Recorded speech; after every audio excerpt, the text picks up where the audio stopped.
This is a retranscription of one of the first Project Gutenberg texts, officially dated November the 22nd, 1973, and now officially re-released on November the 22nd, 1993, on the 30th anniversary of his assassination.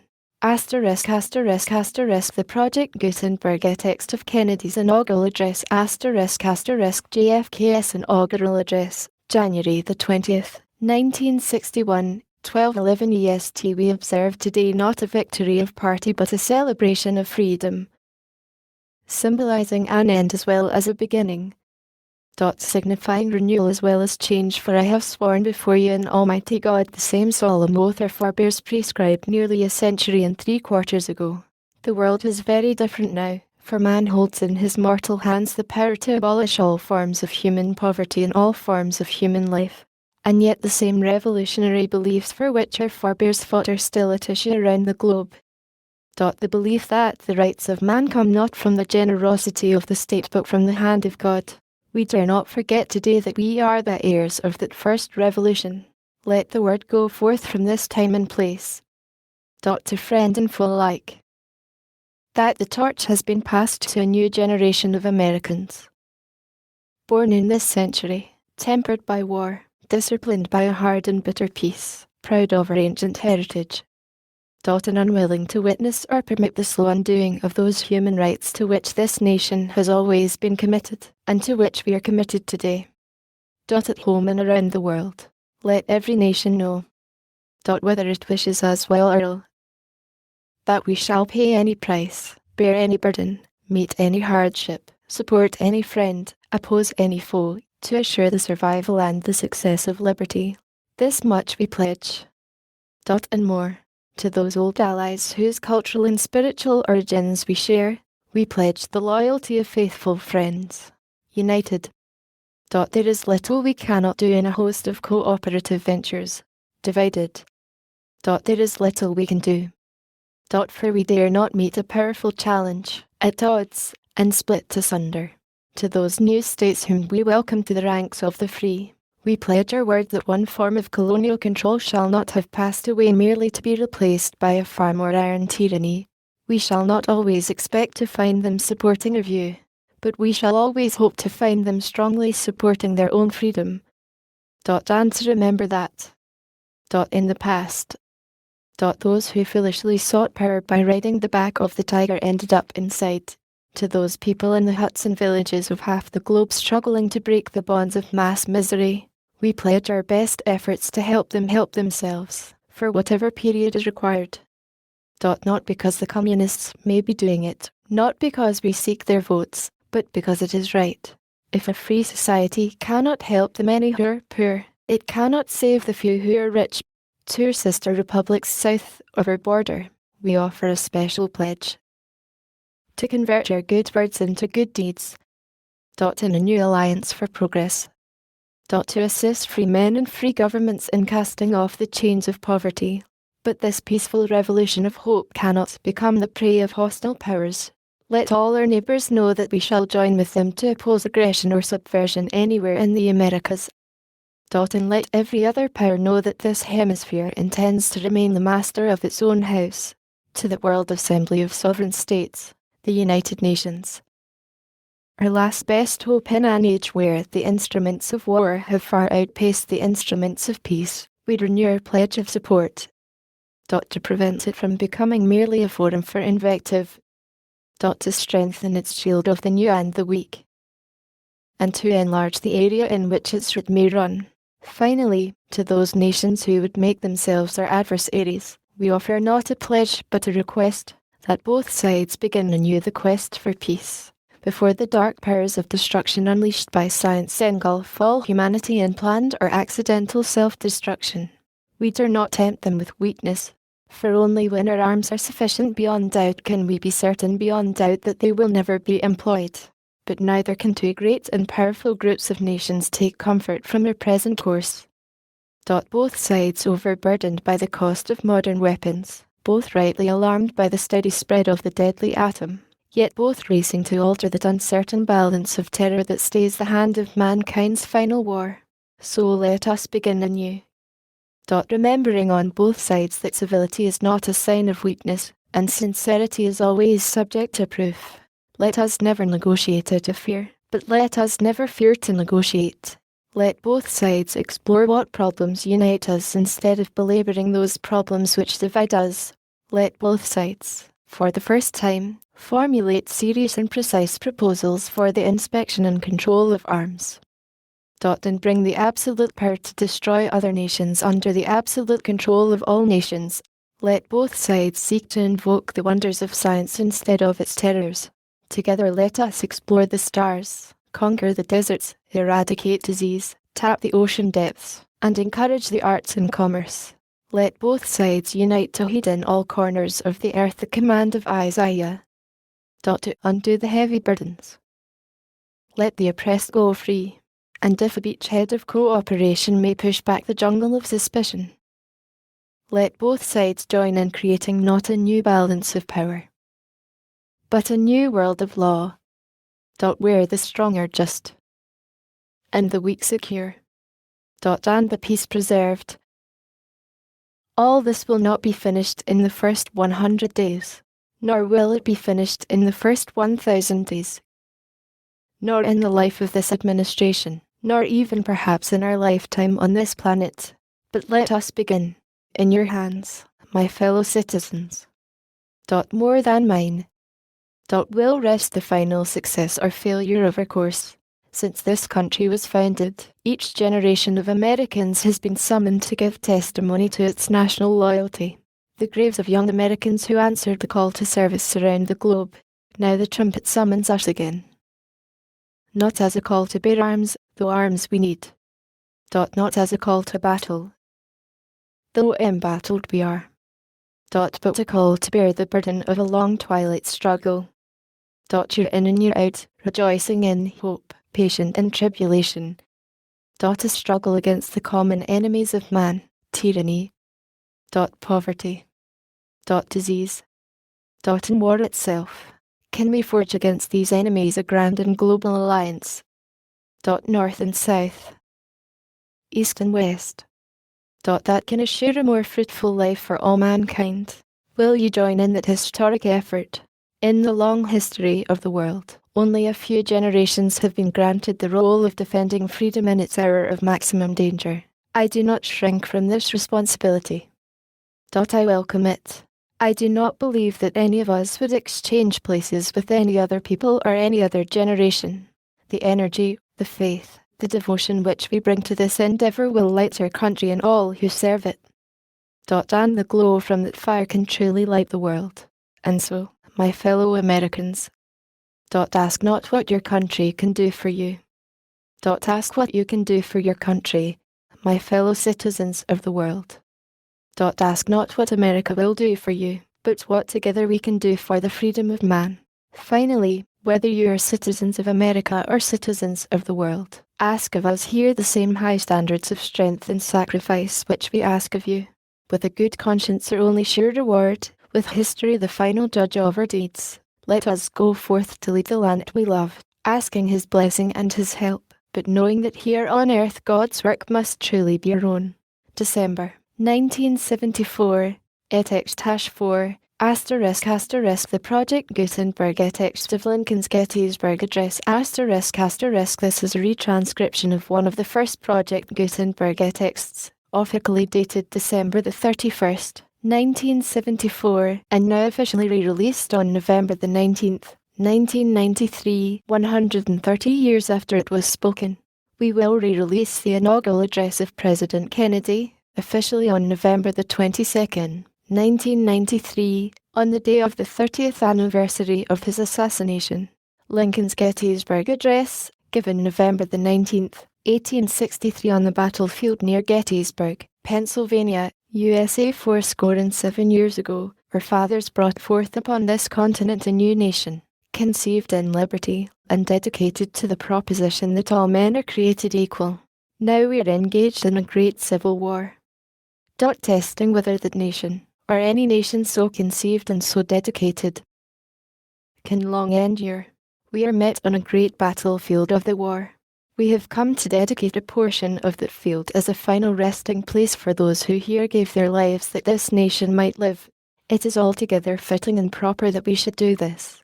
But, in a larger sense, we cannot dedicate.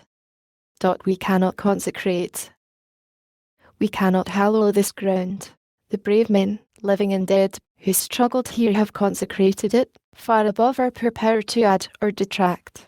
The world will little note, nor long remember, what we say here, but it can never forget what they did here.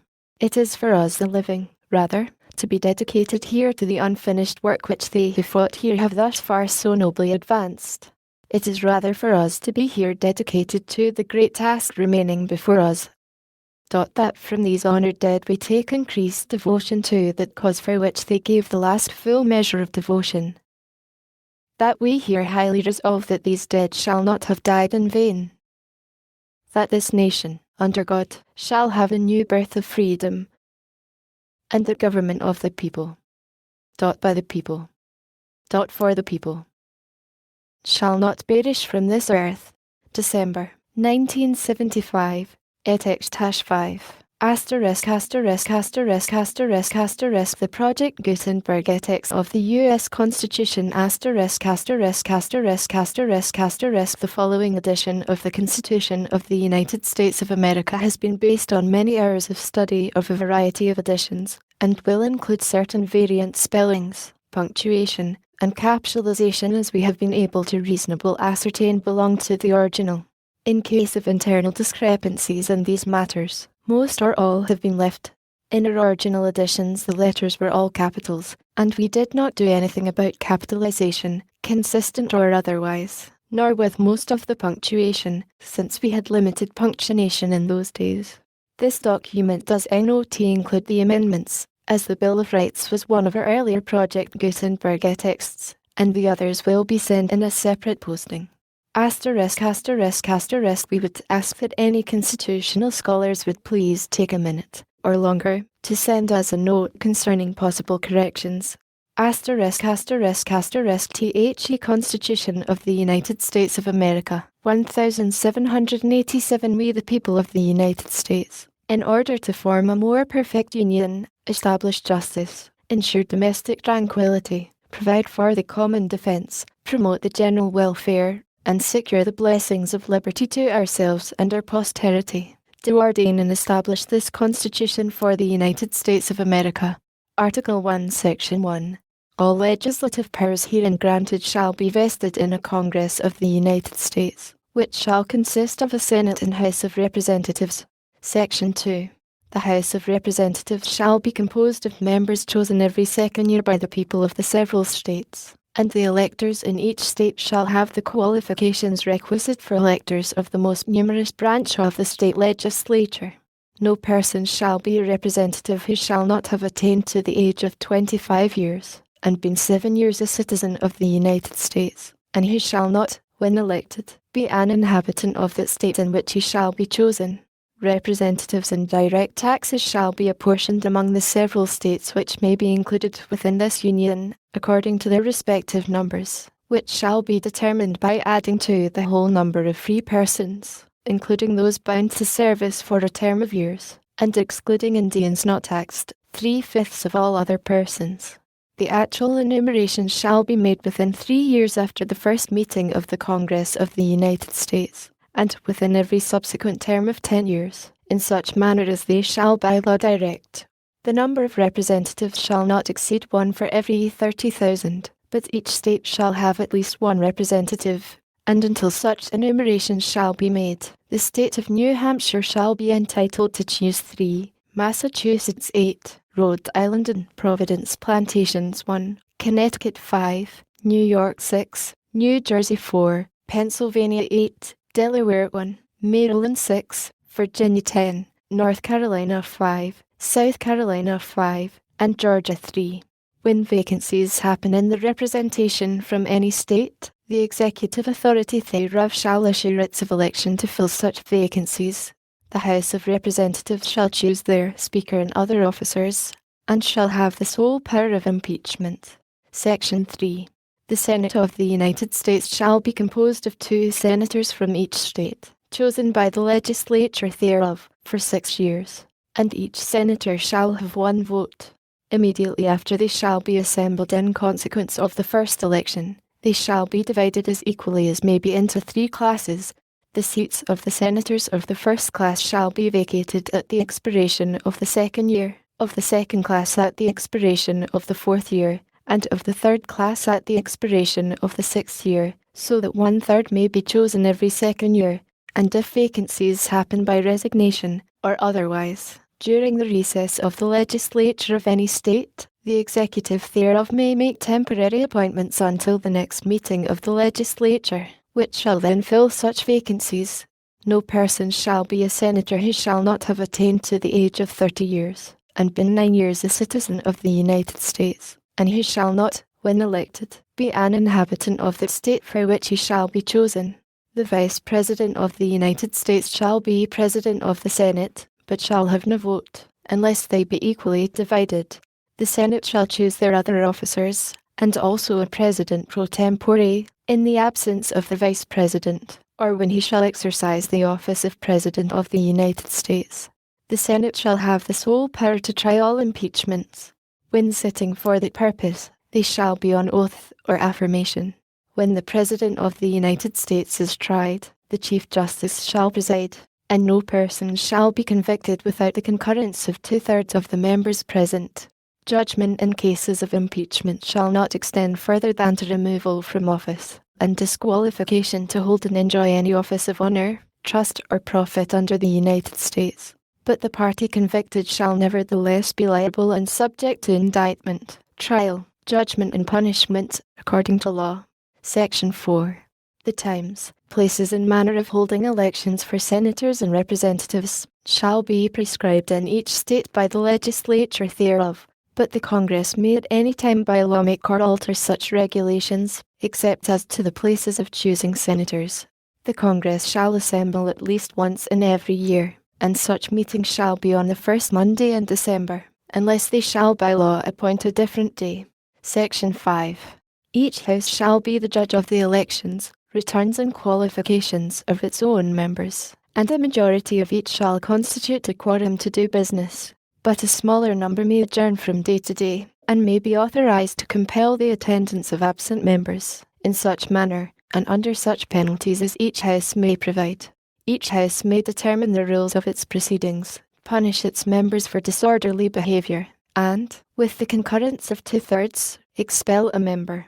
Each House shall keep a journal of its proceedings, and from time to time publish the same, excepting such parts as may in their judgment require secrecy, and the yeas and nays of the members of either House on any question shall, at the desire of 1/5 of those present, be entered on the journal.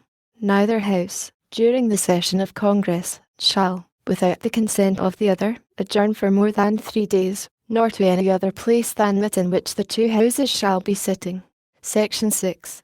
The senators and representatives shall receive a compensation for their services, to be ascertained by law, and paid out of the Treasury of the United States. They shall in all cases, except treason, felony, and breach of the peace, be privileged from arrest during their attendance at the session of their respective Houses, and in going to and returning from the same, and for any speech or debate in either House, they shall not be questioned in any other place. No senator or representative shall, during the time for which he was elected, be appointed to any civil office under the authority of the United States, which shall have been created, or the emoluments whereof shall have been increased during such time, and no person holding any office under the United States shall be a member of either House during his continuance in office. Section 7. All bills for raising revenue shall originate in the House of Representatives, but the Senate may propose or concur with amendments as on other bills. Every bill which shall have passed the House of Representatives and the Senate shall, before it become a law, be presented to the President of the United States. If he approve, he shall sign it, but if not, he shall return it, with his objections to the House in which it shall have originated, who shall enter the objections at large on their journal, and proceed to reconsider it.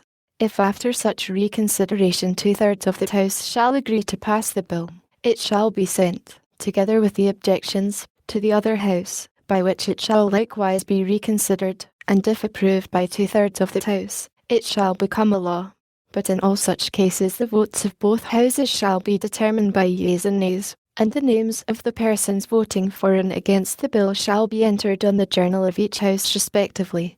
If any bill shall not be returned by the President within 10 days, Sundays excepted, after it shall have been presented to him, the same shall be a law, in like manner as if he had signed it, unless the Congress by their adjournment prevent its return, in which case it shall not be a law. Every order, resolution, or vote to which the concurrence of the Senate and House of Representatives may be necessary, except on a question of adjournment, shall be presented to the President of the United States, and before the same shall take effect, shall be approved by him, or being disapproved by him, shall be repassed by 2/3 of the Senate and House of Representatives, according to the rules and limitations prescribed in the case of a bill. Section 8. The Congress shall have power to lay and collect taxes, duties, imposts and excises, to pay the debts and provide for the common defense and general welfare of the United States. But all duties, imposts and excises shall be uniform throughout the United States. To borrow money on the credit of the United States. To regulate commerce with foreign nations, and among the several states, and with the Indian tribes. To establish an uniform rule of naturalization, and uniform laws on the subject of bankruptcies throughout the United States. To coin money, regulate the value thereof, and of foreign coin, and fix the standard of weights and measures. To provide for the punishment of counterfeiting the securities and current coin of the United States. To establish post offices and post roads. To promote the progress of science and useful arts, by securing for limited times to authors and inventors the exclusive right to their respective writings and discoveries. To constitute tribunals inferior to the Supreme Court. To define and punish piracies and felonies committed on the high seas, and offences against the law of nations. To declare war, grant letters of marque and reprisal, and make rules concerning captures on land and water. To raise and support armies, but no appropriation of money to that use shall be for a longer term than 2 years. To provide and maintain a navy. To make rules for the government and regulation of the land and naval forces.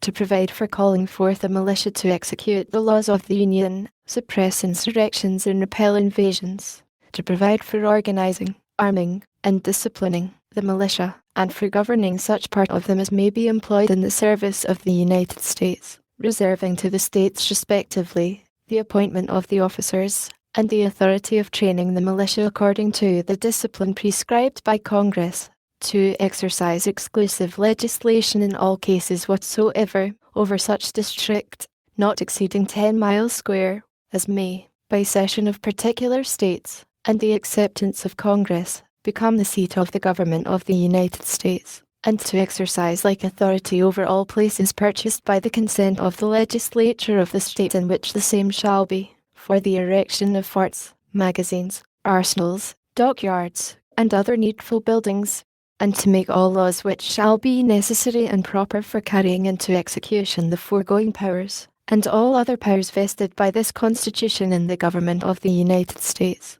or in any department or officer thereof. Section 9. The migration or importation of such persons as any of the states now existing shall think proper to admit, shall not be prohibited by the Congress prior to the year 1808, but a tax or duty may be imposed on such importation, not exceeding $10 for each person. The privilege of the writ of habeas corpus shall not be suspended, unless when in cases of rebellion or invasion the public safety may require it. No bill of attainder or ex post facto law shall be passed. No capitation, or other direct, tax shall be laid, unless in proportion to the census or enumeration hereinbefore directed to be taken. No tax or duty shall be laid on articles exported from any state. No preference shall be given by any regulation of commerce or revenue to the ports of one state over those of another, nor shall vessels bound to, or from, one state, be obliged to enter, clear, or pay duties in another. No money shall be drawn from the Treasury, but in consequence of appropriations made by law, and a regular statement and account of the receipts and expenditures of all public money shall be published from time to time.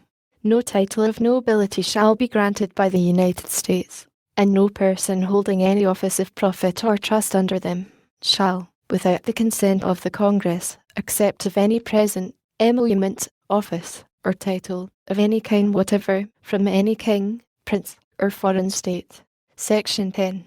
No state shall enter into any treaty, alliance, or confederation, grant letters of marque and reprisal, coin money, emit bills of credit, make anything but gold and silver coin a tendering payment of debts, pass any bill of attainder, ex post facto law, or law impairing the obligation of contracts, or grant any title of nobility.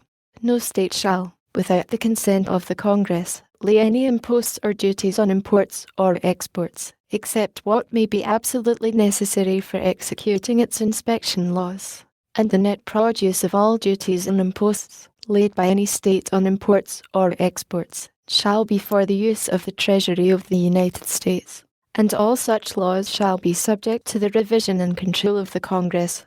No state shall, without the consent of Congress, lay any duty of tonnage, keep troops, or ships of war in time of peace, enter into any agreement or compact with another state, or with a foreign power, or engage in war, unless actually invaded, or in such imminent danger as will not admit of delay.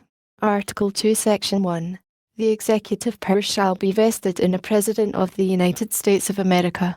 He shall hold his office during the term of 4 years, and, together with the Vice President chosen for the same term, be elected as follows. Each state shall appoint, in such manner as the legislature thereof may direct, a number of electors, equal to the whole number of senators and representatives to which the state may be entitled in the Congress, but no senator or representative, or person holding an office of trust or profit under the United States, shall be appointed an elector. The electors shall meet in their respective states, and vote by ballot for 2 persons, of whom one at least shall not lie an inhabitant of the same state with themselves. And they shall make a list of all the persons voted for, and of the number of votes for each, which list they shall sign and certify, and transmit sealed to the seat of the government of the United States, directed to the President of the Senate. The President of the Senate shall, in the presence of the Senate and House of Representatives, open all the certificates, and the votes shall then be counted.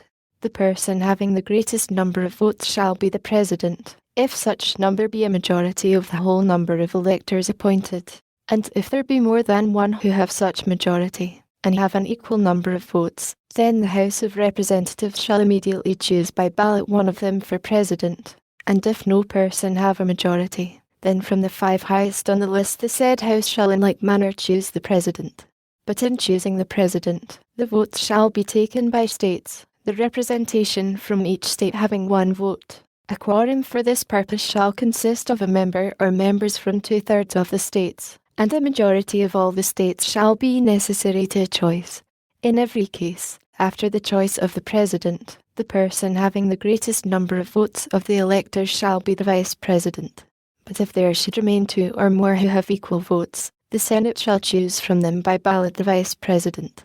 The Congress may determine the time of choosing the electors, and the day on which they shall give their votes, which day shall be the same throughout the United States.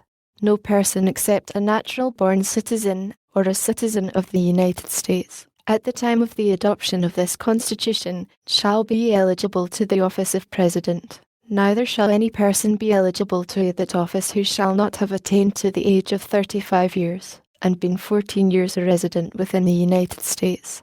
In case of the removal of the President from office, or of his death, resignation, or inability to discharge the powers and duties of the said office, the same shall devolve on the Vice President, and the Congress may by law provide for the case of removal, death, resignation, or inability, both of the President and Vice President, declaring what officer shall then act as President, and such officer shall act accordingly, until the disability be removed, or a President shall be elected.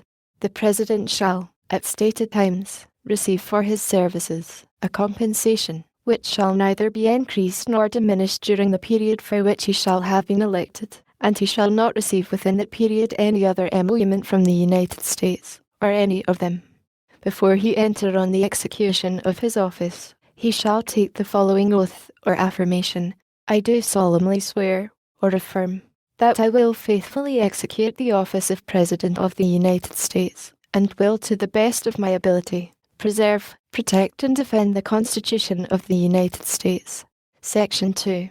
The President shall be Commander-in-Chief of the Army and Navy of the United States, and of the militia of the several states, when called into the actual service of the United States. He may require the opinion, in writing, of the principal officer in each of the executive departments, upon any subject relating to the duties of their respective offices, and he shall have power to grant reprieves and pardons for offences against the United States, except in cases of impeachment. He shall have power, by and with the advice and consent of the Senate, to make treaties, provided 2/3 of the senators present concur, and he shall nominate, and by and with the advice and consent of the Senate, shall appoint ambassadors, other public ministers and consuls, judges of the Supreme Court, and all other officers of the United States, whose appointments are not herein otherwise provided for, and which shall be established by law. But the Congress may by law vest the appointment of such inferior officers, as they think proper, in the President alone, in the courts of law, or in the heads of departments. The President shall have power to fill up all vacancies that may happen during the recess of the Senate, by granting commissions which shall expire at the end of their next session. Section 3. He shall from time to time give to the Congress information of the state of the Union, and recommend to their consideration such measures as he shall judge necessary and expedient. He may, on extraordinary occasions, convene both houses, or either of them, and in case of disagreement between them, with respect to the time of adjournment, he may adjourn them to such time as he shall think proper. He shall receive ambassadors and other public ministers. He shall take care that the laws be faithfully executed, and shall commission all the officers of the United States. Section 4. The President, Vice President and all civil officers of the United States shall be removed from office on impeachment for, and conviction of, treason, bribery, or other high crimes and misdemeanors. Article 3, Section 1. The judicial power of the United States shall be vested in one Supreme Court, and in such inferior courts as the Congress may from time to time ordain and establish. The judges, both of the Supreme and inferior courts, shall hold their offices during good behavior, and shall, at stated times, receive for their services a compensation, which shall not be diminished during their continuance in office. Section 2. The judicial power shall extend to all cases, in law and equity, arising under this Constitution, the laws of the United States, and treaties made, or which shall be made, under their authority. To all cases affecting ambassadors, other public ministers and consuls, to all cases of admiralty and maritime jurisdiction, to controversies to which the United States shall be a party, to controversies between two or more states, between a state and citizens of another state, between citizens of different states, between citizens of the same state claiming lands under grants of different states, and between a state, or the citizens thereof, and foreign states, citizens or subjects. In all cases affecting ambassadors, other public ministers and consuls, and those in which a state shall be party, the Supreme Court shall have original jurisdiction. In all the other cases before mentioned, the Supreme Court shall have appellate jurisdiction, both as to law and fact, with such exceptions, and under such regulations as the Congress shall make. The trial of all crimes, except in cases of impeachment, shall be by jury, and such trial shall be held in the state where the said crimes shall have been committed. But when not committed within any state, the trial shall be at such place or places as the Congress may by law have directed. Section 3. Treason against the United States shall consist only in levying war against them, or in adhering to their enemies, giving them aid and comfort. No person shall be convicted of treason unless on the testimony of 2 witnesses to the same overt act, or on confession in open court. The Congress shall have power to declare the punishment of treason, but no attainder of treason shall work corruption of blood, or forfeiture except during the life of the person attainted. Article FOUR Section 1. Full faith and credit shall be given in each state to the public acts, records, and judicial proceedings of every other state, and the Congress may by general laws prescribe the manner in which such acts, records, and proceedings shall be proved, and the effect thereof. Section 2. The citizens of each state shall be entitled to all privileges and immunities of citizens in the several states.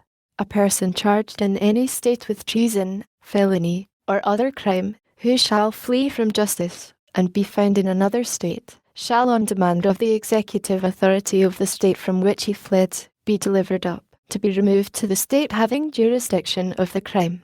No person held to service or labour in one state, under the laws thereof, escaping into another, shall, in consequence of any law or regulation therein, be discharged from such service or labour, but shall be delivered up on claim of the party to whom such service or labour may be due.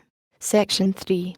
New states may be admitted by the Congress into this Union, but no new states shall be formed or erected within the jurisdiction of any other state, nor any state be formed by the junction of two or more states, or parts of states, without the consent of the legislatures of the states concerned as well as of the Congress. The Congress shall have power to dispose of and make all needful rules and regulations respecting the territory or other property belonging to the United States, and nothing in this Constitution shall be so construed as to prejudice any claims of the United States, or of any particular state. Section 4.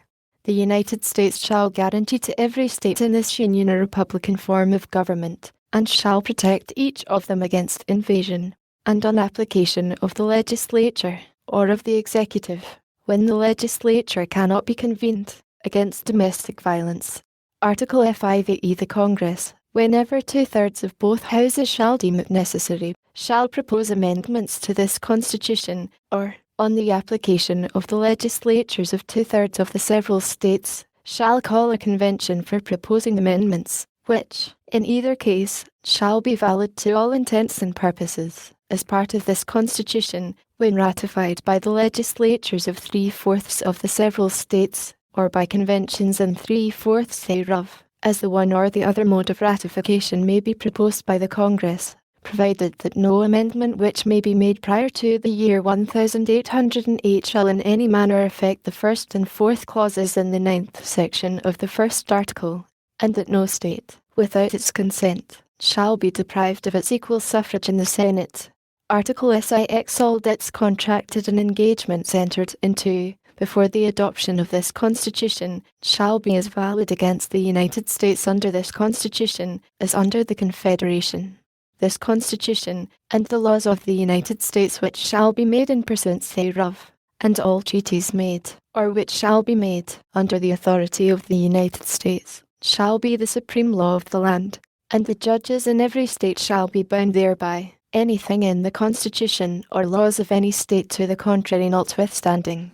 The senators and representatives before mentioned, and the members of the several state legislatures, and all executive and judicial officers, both of the United States and of the several states, shall be bound by oath or affirmation to support this Constitution, but no religious test shall ever be required as a qualification to any office or public trust under the United States. Article 7. The ratification of the conventions of 9 states shall be sufficient for the establishment of this Constitution between the states so ratifying the same.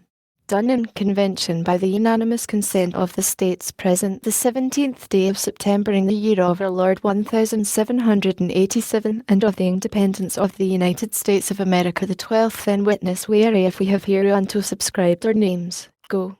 Washington, President, and Deputy from Virginia, New Hampshire, John Langdon, Nicholas Gilman, Massachusetts, Nathaniel Gorham, Rufus King, Connecticut, William Samuel Johnson, Roger Herman, New York, Alexander Hamilton, New Jersey, Will Livingston, David Brearley, William Patterson, Jonah Dayton, Pennsylvania, B. Franklin, Thomas Mifflin, Robert Morris, George Clymerth, Fitzsimmons, Jared Ingersoll, James Wilson, Gough Morris, Delaware, Geo Reed Gunning, Bedford, John Dickinson, Richard Bassett, Yaco Broome, Maryland, James McHenry, Dan of St. Thomas, Jennifer Daniel Carroll, Virginia, John Blair, James Madison Jr., North Carolina, William Blount, Rich Dobbs, Spate Williamson, South Carolina, J. Rutledge, Charles Coatsworth Pinckney, Charles Pinckney, Pierce Butler, Georgia, William Few, Apper Baldwin, attest.